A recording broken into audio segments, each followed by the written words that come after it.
SSLC exam എടുത്താലും model exam എടുത്താലും ഒഴിച്ചുകൂടാൻ പറ്റാത്ത ഒരു ക്വസ്റ്റ്യൻ ആണ് മാച്ച് ദ ഫോളോയിങ് അല്ലേ.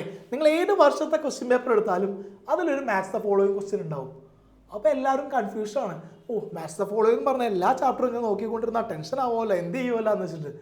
അങ്ങനെ ഒരു ടെൻഷൻ വേണ്ട. ഇതാ അതിനുള്ള സൊല്യൂഷൻ. 5ാമത്തെ ചാപ്റ്റർ കൾച്ചർ ആൻഡ് നാഷണലിസം. ഈ ചാപ്റ്ററിൽ നിന്നായിരിക്കുള്ളൂ ഈ വർഷം നിങ്ങൾക്ക് model exam main exam SSLC എക്സാമിന് എന്ത് മാച്ച് ദ ഫോളോയിങ് ചോദിക്കുള്ളൂ. അപ്പോൾ ഏതൊക്കെ നോക്കണം? ബ്രഹ്മസമാജ് രാജാ റാംമോഹൻ റോയ്, ശാരദാ സദൻ പണ്ഡിത രമാബായ്, അതേപോലെ തന്നെ ബോക്സിൽ സ്വാമി വിവേകാനന്ദ, സ്വാമി ദയാനന്ദ സരസ്വതി, ആത്മാറാം പാണ്ഡുരംഗ്, ആനി ബസന്റ്. ആ ബോക്സ് ക്ലീൻ ആയിട്ട് നോക്കാം.